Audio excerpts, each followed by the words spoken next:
세례 요한은 예수님보다 6개월 먼저 태어난 그런 사람입니다. 그래서 예수님의 오시는 그 길들을 예비하고 준비했던 그런 사람이지요. 세례 요한이 그 사역을 시작하면서 제일 먼저 외친 목소리가 있습니다. 그것이 무엇이냐면 회개하라, 천국이 가까웠느니라 라는 그런 메시지였습니다. 회개라는 것이 무엇일까요?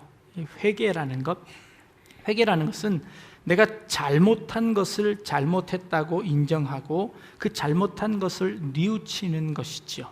이게 영어에서는 repent라고 되어 있는데 이것은 후회한다는 말과도 연결되어져 있습니다. 회개는 내가 그래 잘못했어, 내가 하나님께도 잘못했고 또 주님께도 잘못했고 내 이웃들에게도 잘못했고 내가 잘못했어, 그래 라고 생각하는 것, 회개의 한 부분이기는 합니다. 그런데 회개는 그것으로 끝나지 않습니다. 그것은 어쩌면 그냥 후회일 수 있습니다. 회개는요, 그 후회의 단계를 넘어서서 우리의 이 삶이 참된 진리로 돌아오는 것입니다. 이것이 진정한 회개입니다. 예수님의 제자 중에 가룟 유다라는 제자가 있습니다. 그 가룟 유다는 예수님을 팔아넘겼습니다. 은 30냥을 받고 예수님을 그 유대의 관원들에게, 바리새인들에게, 대제사장들에게 예수님을 팔아버렸습니다. 그런데 이 예수님을 팔고 나서 양심의 가책을 느꼈습니다. 잘못했다고 생각했죠. 그래서 후회가 되었습니다. 그래서 이것을 물리려고 했는데 그들이 받아주지 않았습니다. 그러자 이 가룟 유다는 그 예수님을 팔은 돈을 가지고 성전에 가서 그 돈을 성전에다가 다 던져놓고 자기는 거기서 목매달아서 죽습니다. 굉장한 후회를 했지요. 자기의 목숨을 다 바칠 만큼 이 가룟 유다는 후회를 했습니다. 그러나 그의 후회는 회개까지 넘어가지 못한 것 같습니다. 그저 잘못했다고 후회는 했지만 그러나 하나님 앞에 진정으로 회개는 못한 것 같습니다. 다른 제자가 있습니다. 베드로라는 제자지요. 베드로는요, 예수님을 모른다고 3번이나 부인을 했습니다. 예수님을 팔아넘긴 거나 예수님을 모른다고 저주하면서 예수님을 모른다고 했던 그 베드로나 일반인 것 같습니다. 그런데 베드로는 나중에 회개를 합니다. 회개하고 주님께 돌아와 예수님을 위한 삶을 살아가는 것이죠. 예수님을 위해서 자기의 목숨과 자기의 평생을 다 바쳐서 그렇게 회개한 것이죠. 이 진정한 회개인 것입니다. 세례 요한이 와서 예수님의 길을 앞장서면서 회개하라고 외칩니다.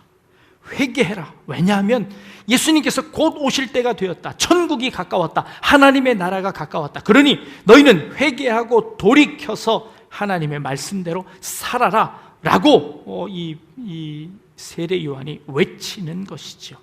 그런데 마태는요, 이 회개하라는 이 메시지, 이 세례 요한의 이 메시지를 구약 성경을 인용하면서 그 메시지를 설명하고 있습니다.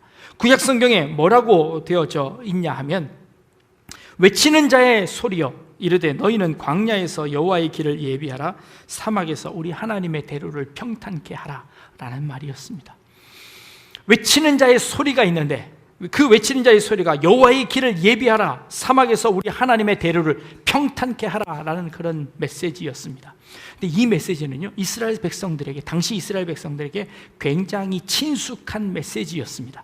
이것은 예수님만을 의미하는 것이 아니라 그 당시에 개선하는 왕과 개선하는 장군들이 올 때 그 장군들의 앞서 사신들이 그 동네를 지나가면서 왕이 오신다, 왕의 길을 예비하라, 왕의 길을 평탄케 하라 하고 소리를 지르며 다른 사람들을 다 그 길가에서 물리쳤습니다. 그리고 그 길가에 있는 모든 장애물들을 다 치워냈습니다.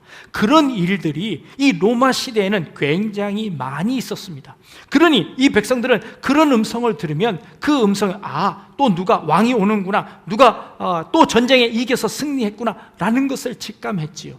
그런데 지금 선지자라는 사람이 왔는데 그 선지자가 바로 이 왕으로서 이 땅에 오신다, 그리고 그의 길을 예비하라 라는 말씀을 선포하고 있는데 그 말씀을 이 이사야 40장 3절 말씀을 인용하면서 이 예수님의 길을 이 세례 요한이 선포한 메시지를 설명하고 있습니다.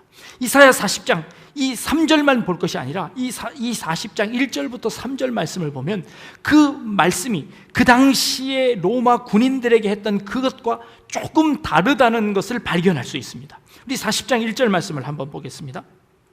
40장 1절 말씀에 이렇게 기록하고 있습니다. 너희의 하나님이 이르시되 너희는 위로하라. 내 백성을 위로하라.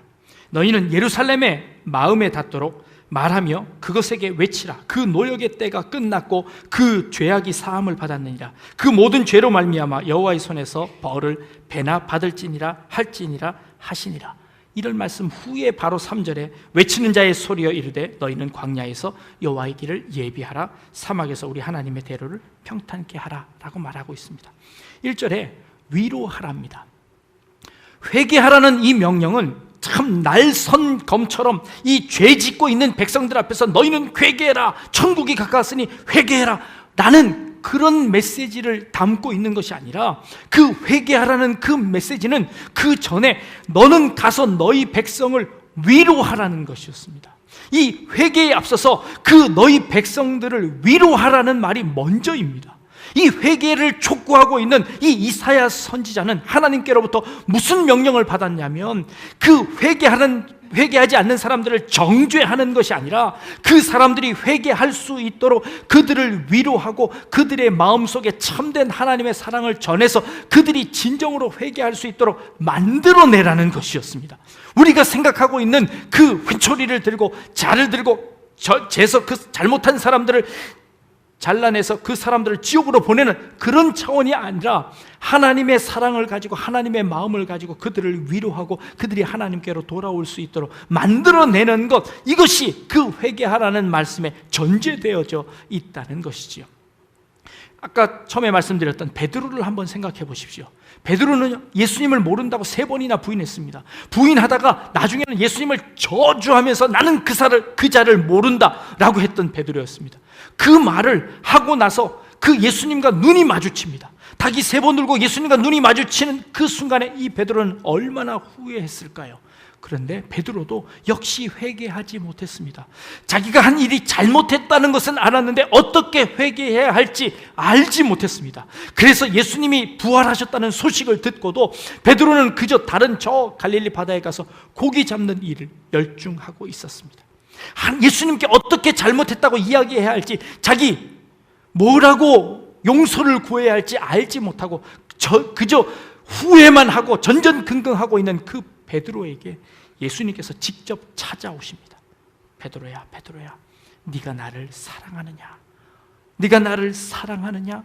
네가 다른 사람들보다 나를 더 사랑하느냐? 라고 예수님께서 그 베드로를 먼저 찾아오셔서 베드로를 용서해 주시는 겁니다. 그리고 그 베드로에게 이렇게 말씀하십니다. 베드로야, 네가 내 양을 먹여다오. 네가 내 양을 쳐다오.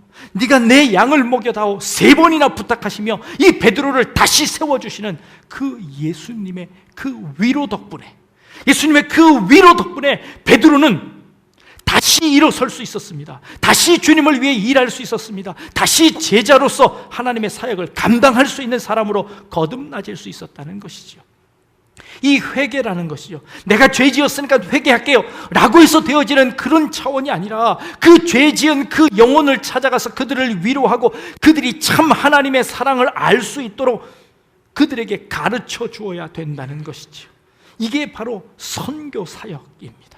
이게 바로 선교사님들이 하고 계시는 일들입니다. 이것이 바로 먼저 믿은 자들이 그들을 향하여 다가가는 마음의 자세여야 합니다. 나는 예수를 믿었고 나는 회개했는데 너는 왜 회개하지 않아? 너는 어떻게 그렇게 살 수 있어? 어떻게 그렇게 죄인된 세를 살 수 있어?